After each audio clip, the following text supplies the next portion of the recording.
Fala meus amigos, estamos começando aqui mais um vídeo do canal e hoje a gente vai falar sobre uma ótima notícia que rolou agora na última semana, que foi o retorno da editora Kozak Naif, tá? Para aí o cenário editorial brasileiro.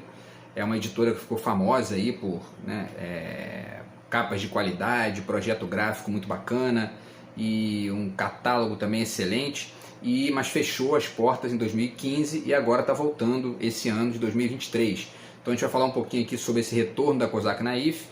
Vou mostrar alguns livros aqui para vocês que eu tenho deles aqui, da experiência anterior lá deles, e falar rapidamente um pouquinho sobre a história da editora e comentar um texto que foi publicado no jornal Nota, no Instagram, tá? Um texto do Luiz Antônio Ribeiro falando sobre o retorno da Kozak Naif. Ele faz umas críticas ali a esse projeto gráfico que eu citei e eu vou comentar aqui o texto dele, os argumentos dele e fazer aqui um contraponto com algumas questões também levantando para vocês, tá?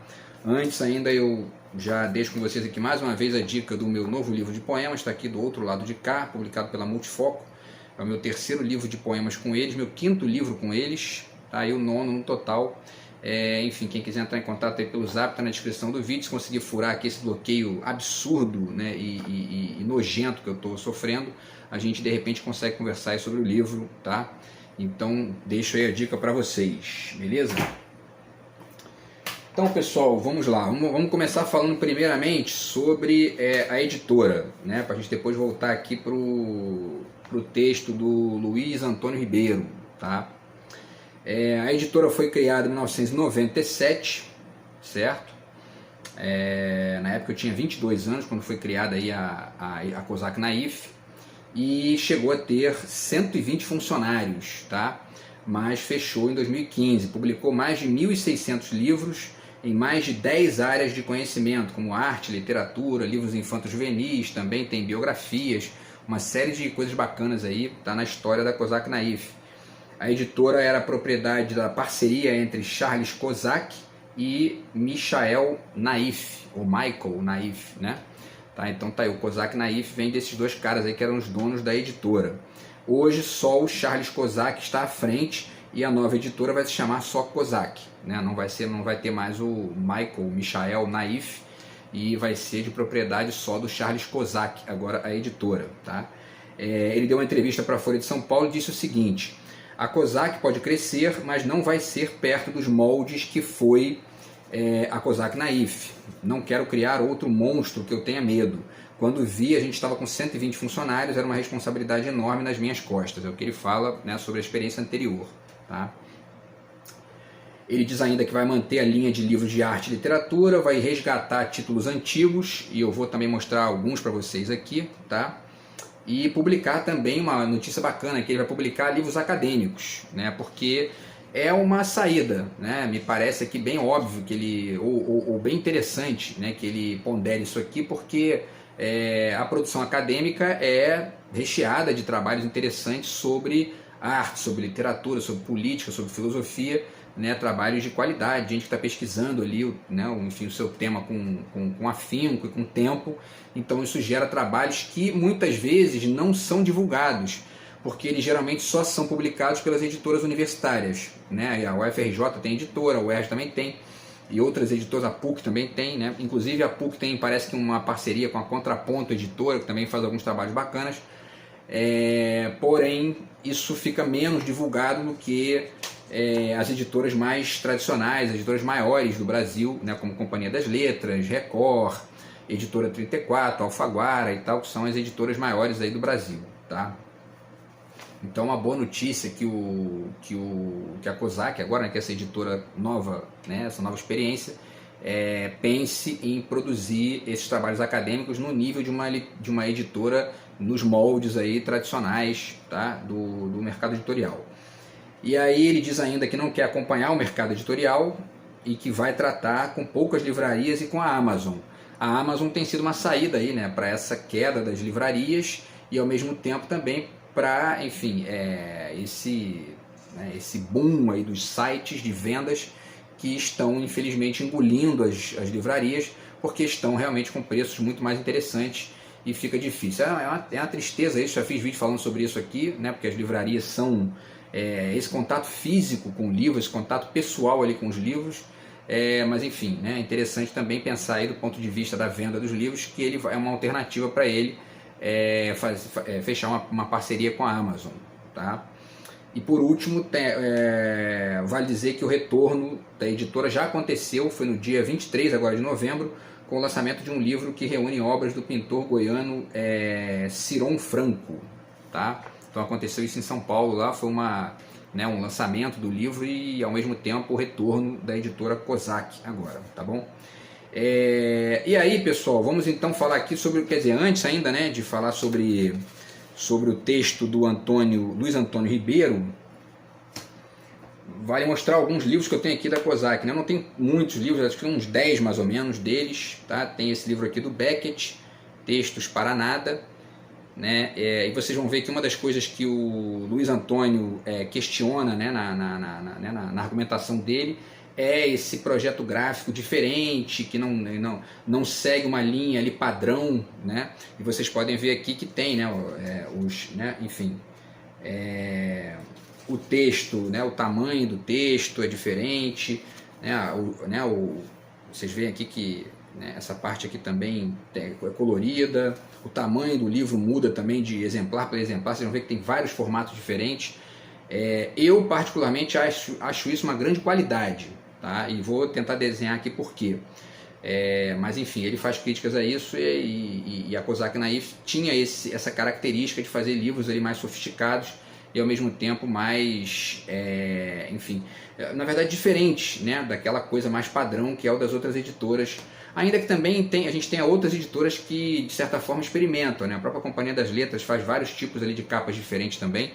E enfim, né? Mas a Kozak era mais conhecida por fazer isso sempre, tá? Então tem esse livro aqui do Beckett, tem esse aqui do Mário Bellatin, que é um escritor mexicano, tá? Dos melhores aí da cena atual também. Vocês podem ver aqui que, né, o livro não tem nem capa nem contracapa, na verdade aparece direto a costura, né? E o projeto também, né, o livro não tem texto, né, na página direita, todos estão na página esquerda, com esse retângulo, enfim, esse quadrado aqui branco com o texto, tá? E ele é todo assim do início ao fim, tá?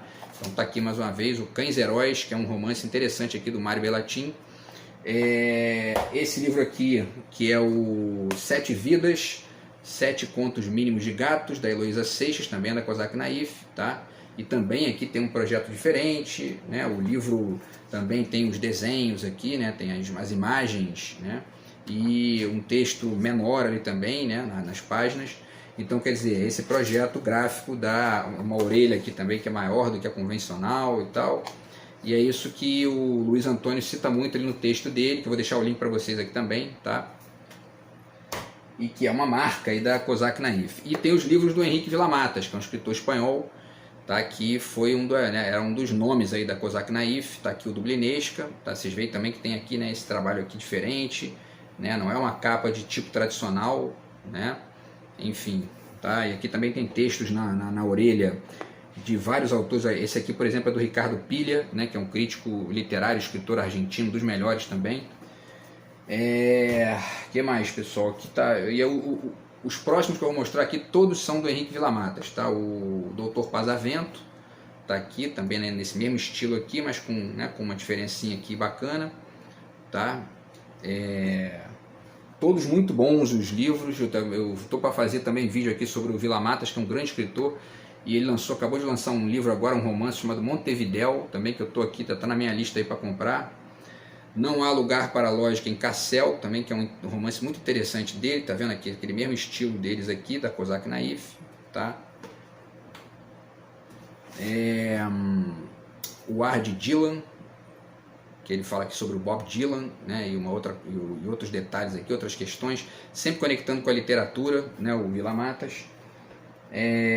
Esse aqui, que é o Exploradores do Abismo, tá, que é um livro de contos, na verdade, mas também tem essa capa diferente aqui, que muitas vezes traz uma obra de arte ou traz uma foto, né, de arte. E esse trabalho gráfico aqui também é interessante, da Kozak Naif, tá? E esse aqui, que é o Mal de Montano, tá? Que também é um romance aí do Vila Matas, tá? Então, enfim, vocês veem que o estilo da Kozak Naif é um estilo diferente, um estilo bacana, e essa questão comparece aqui no texto do Luiz Antônio Ribeiro, que a gente vai comentar agora, tá? O título do texto dele é "Não podemos ser naives com a Kozak". O que significa essa palavra naives? Naives eu fui pesquisar, que eu não conhecia, né? A palavra significa ingênuos em inglês, tá? Mas é um ingênuo no sentido bem específico, no sentido de ignorar o pragmatismo e em favor de um idealismo moral. E aí, né, quando a gente pensa na Kozak Naif, talvez tenha até que se corrigir aqui que não seria um idealismo moral, seria um idealismo estético ali, né? Então ele está fazendo uma crítica, usando essa palavra, querendo dizer o quê? Né? Que a gente não pode achar que, né, enfim, esse idealismo estético da Kozak Naif pode substituir o pragmatismo da venda, né, o pragmatismo do mercado, etc. e tal. Essa questão procede ou não procede? Vamos ler o texto dele aqui rapidinho, que é um texto curto, e a gente vai fazendo aqui reflexões, tá, e ponderando alguns detalhes. Tá? Então ele diz, a notícia que deixou todo mundo do meio literário em polvorosa, pelo menos aqueles que não estão na Flip neste momento, é a volta da Kozak, depois de 8 anos de seu fechamento. Então tá rolando a Flip também agora lá, né? Eu gostaria muito de estar lá agora, mas enfim. O fato é que, junto com a Flip, acabou acontecendo esse evento aí da volta da Kozak, tá? Para quem não sabe, a Kozak Naif durante muito tempo foi a queridinha das editoras brasileiras pela sua curadoria espetacular e editoração arrojada e individualizada na produção de seus livros. Para quem não sabe, né, para quem não tem muita noção dessas diferenças, tem muita gente que não, né, até compra os livros, não sabe nem a editora, não está muito interessado nessa questão. Mas a Kozak sempre foi conhecida por ser uma editora, no senso comum, né, costumava se chamar a Kozak Naif de uma editora que faz um trabalho artístico com as capas, né? Entendendo essa palavra arte como sinônimo de sofisticação, de algo ali mais distinto, no sentido mais amplo do termo e tudo mais, tá? Com mais qualidade e com mais ali conexão com um certo viés vanguardista e contemporâneo e tal, ao contrário da maioria das editoras que muitas vezes funcionam numa lógica mais mercadológica mesmo, né? De escolher capas às vezes ali que são ou padronizadas, num tipo mais padronizado, como você vê, por exemplo, na Perspectiva, você vê até na Editora 34 e outras, com variações, evidentemente, né, que tem coisas muito bacanas da Editora 34 e tal, mas você vê que tem uma certa linha ali na capa que não muda tanto, né, quanto a Kozak Naif. E você tinha a Kozak Naif que fazia essas capas radicalmente diferentes, muitas delas com obras de arte, com obras de arte, né, muitas delas expondo ali trabalhos de autores contemporâneos, da pintura, da escultura, da fotografia e tal. E isso acabou criando ali uma certa marca de distinção para a Kozak Naif no sentido positivo do termo. Porém, o Luiz Antônio faz críticas aqui, a gente vai chegar lá, tá? Vamos lá. Mas, como nem tudo são flores, não podemos ser naives, né? Ou seja, aquele tal do ingênuos que ele fala com a Kozak. Particularmente, ele diz, né? Eu sempre tive um problema com a editora, e isso é problema 100% meu, não é uma crítica, que era a dificuldade de me sentir à vontade com os seus livros.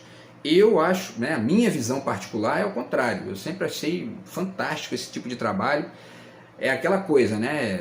Enfim, a gente sem grana, a gente acaba não comprando muito porque os livros são realmente mais caros, né?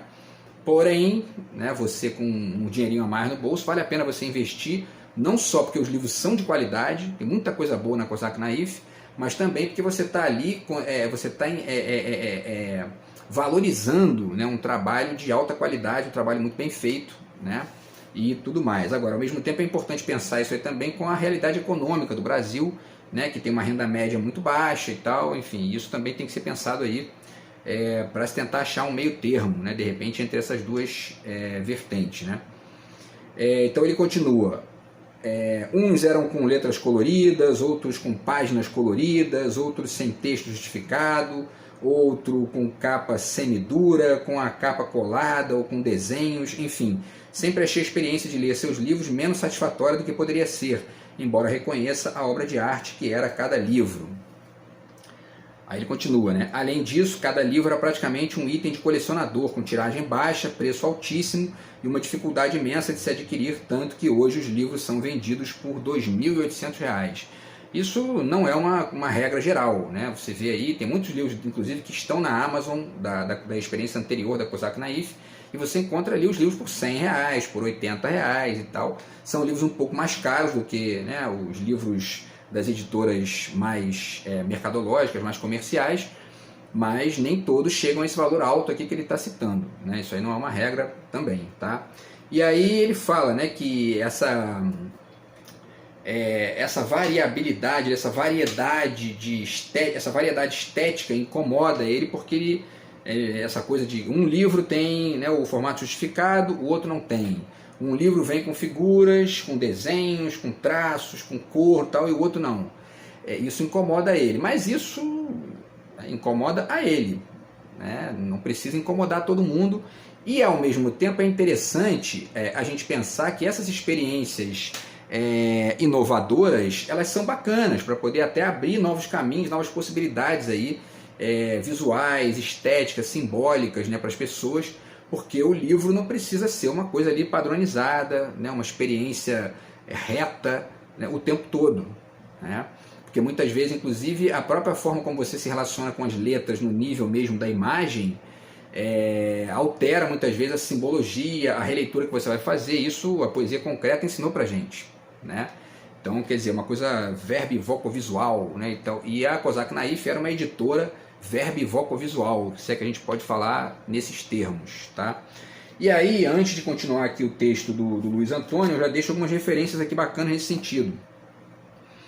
Primeiro, a própria ideia do que é a literatura já mudou, né? Eu, inclusive, acabei de escrever aí no mês passado um artigo sobre isso e estou transformando esse artigo em romance porque eu estou trabalhando com uma outra ideia aqui, que seria a ideia de litoraltura, né? Que é a literatura do litoral, o litoral da literatura. E muito influenciado por umas ideias que eu li aqui nesse livro, tá? Da Marisa Lajolo, Literatura Ontem, Hoje e Amanhã, tá? E essas ideias que ela desloca aqui, que ela, enfim, né, que ela traz para a gente aqui nesse livro, ajudam a entender, inclusive, as perspectivas estéticas da Cosac Naif. Porque os caras da Cosac Naif eram editores, enfim, que carregavam essa reflexão estética na sua maneira de entender ali a produção dos livros e, enfim, a forma como as histórias vão sendo construídas junto com uma certa imagética ali do texto e tal, tá? E aí, vale dizer aqui, né? Eu peguei aqui o meu livro de frases aqui, que é bem antigo, tá? E tem uma frase legal aqui que eu acho bacana de citar nesse assunto, que é uma frase do Louis Aragon. E ele diz, a característica do gênio é fornecer as ideias aos cretinos de 20 anos mais tarde. Ele diz aqui, né? Então, eu sempre achei isso, né? Na minha vida, eu sempre achei isso. Que é interessante você olhar para essas figuras que estão fazendo experiências estranhas, diferentes, meio bizarras às vezes, né? Quando essas experiências são feitas com respeito aos outros, evidentemente, porque senão é lixo, né? Mas se isso for feito com respeito aos outros e com mínima de ponderação, essas experiências bacanas, inovadoras, elas muitas vezes não são compreendidas na sua época. E vão ser compreendidas só 20, 30, 50 anos depois, né? Então é interessante, essas pessoas que são criticadas por fazer experiências inovadoras nesse nível aí do respeito e tal, quando começa a criticar, eu penso o contrário. Falei, isso aí me interessa. Isso aí me interessa de avaliar isso aí, de ver qual é o sentido que tem em jogo ali. Por quê? Porque essas pessoas geralmente são escanteadas, geralmente ficam ali num limbo, meio que falando quase sozinhas, né? E ao mesmo tempo estão ali criando alguma coisa que invariavelmente acaba sendo inovadora e pode modificar inclusive o próprio campo de conhecimento e que a pessoa está, enfim, né, funcionando ali, como é o caso das editoras, né, na Cosac Naif. Isso não é uma coisa que seja tão assim, difícil de encontrar, né, esse tipo de perspectiva, tá? O Freeman Dyson tem esse livro aqui, Mundos Imaginados, que é um livro de divulgação científica, tá?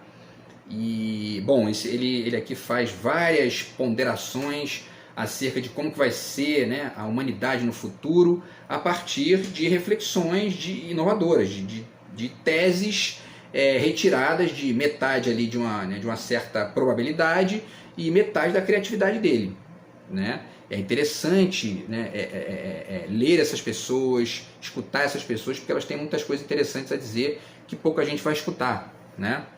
O outro aqui que eu posso citar nessa questão aqui é esse livro aqui do Cioran, tá? O Exercício de Admiração. Tá? Por quê? Né? Porque, bom, antes de citar o Cioran, eu vou continuar o texto dele aqui, porque essa citação do Cioran tem conexão com um trecho específico que ele cita aqui, tá? Deixa eu continuar aqui, porque a gente vai chegar lá. Então ele continua, né? O texto é pequeno, tá chegando aqui no final. A questão, para mim, é paradoxal e exponho aqui. Paulo Leminski dizia que em um país movido a carro de bois, ou seja, né, em um país atrasado, em um país movido a carros de bois, é preciso colocar o carro na frente dos bois. É interessante ele falar isso, porque às vezes é isso mesmo, às vezes você tem que... Né, muita gente aí falando, né, que não, porque tem gente que faz críticas aí à forma como o Estado funciona em outros lugares. A China, por exemplo, em 30 anos, há 30 anos a China era 5 vezes menor que o Brasil, a economia da China, e hoje estão indo para a Lua, e a gente não resolveu ainda questões aí de educação básica, pública, saúde pública, então enfim, né? Por quê? Né? Porque muitas vezes a gente na verdade, essa coisa mesmo que o Luiz Costa Lima cita aqui, né? A dificuldade de fazer teoria num país periférico, né? Com uma mentalidade periférica que, de certa forma, com todo respeito aqui ao Luiz Antônio, mas essa mentalidade periférica comparece um pouquinho aqui na fala dele, né? Isso é problemático, porque é você querer que tudo seja padronizado, tudo seja pragmático. Se o mundo fosse feito pelos pragmáticos, o mundo não saia do lugar. Simples assim. Por quê?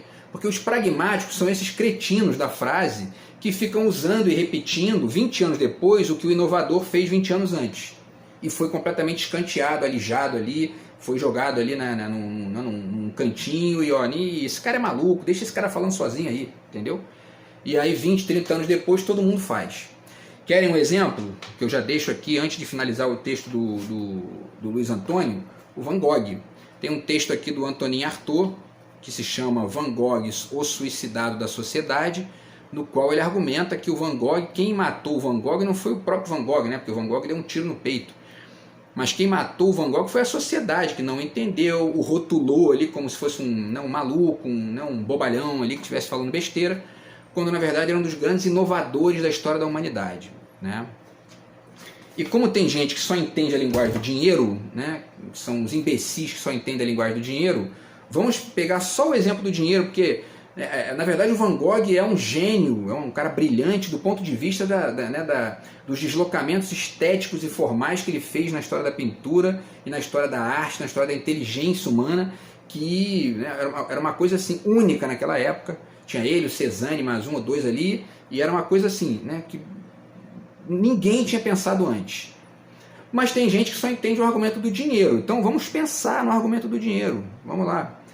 O quadro mais caro do Van Gogh foi vendido em 1990 por 82 milhões de dólares, que dá hoje mais ou menos 420 milhões de reais. Só isso.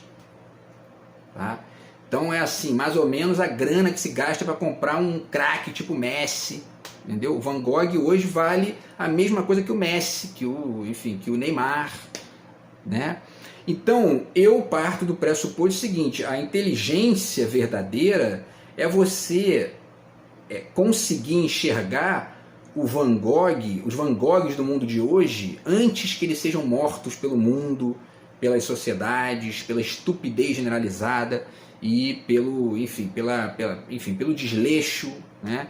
E por esse caráter periférico de baixo nível, que é essa coisa de não, isso aí você está falando um monte de coisa que ninguém pensa isso aí, entendeu? Deixa esse cara para lá falando sozinho aí, entendeu? Então, assim, isso eu acho que a inteligência verdadeira é prestar atenção nessas pessoas, porque elas muitas vezes são os Van Goghs do futuro, e são aqueles que vão ser repetidos pelos cretinos de daqui a 20 anos, né? E ao mesmo tempo vão ser muitas vezes assassinados pela sociedade, pelo mundo em que eles vivem, porque as pessoas não têm, né, a humildade muitas vezes de escutar enfim, né, e de aprender com essas inovações, como é o caso da editora Kozak Naif aqui, tá? Bom, então pessoal, para finalizar, tá o texto aqui do Luiz Antônio. Ele está falando da frase do Leminski, né? Então Paulo Leminski dizia que em um país movido a carro de bois é preciso colocar o carro na frente dos bois. Nesse caso a Kozak é perfeita, ela empurrou a forma de editar livros no Brasil para o futuro. Ele admite isso, né? Porém, aí ele altera aqui, porém aprendi também com o Juca Kfouri, que é o comentarista esportivo, né? Que não acredita em intelectual brasileiro que não tem o fundilho das calças poídas pelas arquibancadas de futebol. E é verdade também, né? Claro, a gente tem que ter essa sacada, né? Tanto da sofisticação quanto do popular, né? Entender ali e ao mesmo tempo beber do popular, misturar o popular com o sofisticado. Agora, isso não significa ignorar o que é sofisticado e taxar o que é sofisticado necessariamente como pedante ou como hermético ou muitas vezes como inacessível, né? Não, a gente tem que pensar muitas vezes por cima, né? Tem que pensar alto, porque se a gente pensar baixo a gente vai ficar eternamente um país periférico no sentido ruim do termo, né? E aí, pessoal, ele finaliza, tá dizendo, né? Nesse caso eu fico com o Juca, ele escolheu ali só a visão do Juca, que eu já acho equivocada, né? Do Juca Kfouri. E ele continua, né? E digo que só acredito em uma Kozak que coloque o carro na frente dos bois, mas saiba em contrapartida também ser popular. Então ele não ficou só com o Juca Kfouri, né? Ele misturou o Juca Kfouri com o Paulo Leminski e ficou uma coisa melhorzinha aqui no final do parágrafo. E aí o último parágrafo deles é assim: uma editora que não visa fazer livros para todos, ainda que não atinja a todos, é uma editora que já está a um passo de seu novo ou antigo fim. A democratização do objeto livro é tarefa que se sobrepõe à qualidade literária e ao design arrojado. Talvez a nova Kozak pudesse se inspirar na escola Bauhaus, cujo objetivo era exatamente esse: oferecer design de altíssima qualidade estética e de uso que pudesse ser utilizado por todos. Fico no aguardo e na torcida. Tem um comentário aqui, né, de uma moça lá no texto, que ela diz para ele que esse comentário dele sobre a Bauhaus, eu não conheço a Bauhaus tão profundamente para poder criticar isso, né, mas ela diz, a Ana Berwanger, né, desculpe, mas a Bauhaus real não fez isso. Recomendo a leitura de histórias sérias a respeito, como História do Design, do Renato de Fusco, e Bauhaus, Crisol da Modernidade, da Elaine Hockman. Essa crença numa tal Bauhaus é desinformação e efeito da mitologia sobre a escola. E isso é péssimo, né? Bom, então eu não tenho condição de comentar esse texto aqui específico, tá?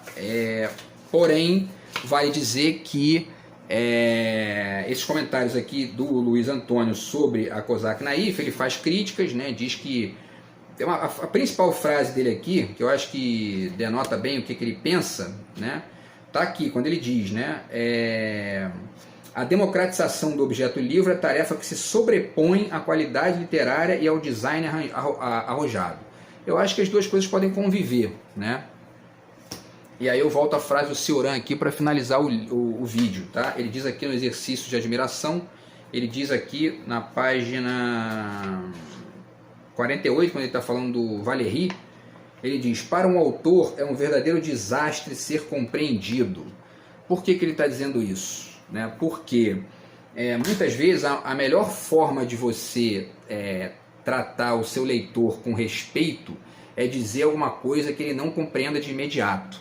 Uma metáfora mais sofisticada, né? uma elaboração mais ampla, porque você vai estar dizendo para ele, ó, pensa, reflete nisso aí, reflete nessa ideia, nessa questão, tá? Sempre lembrando quando isso é feito com respeito, sem intromissão, né? sem né, uma coisa invasiva, né?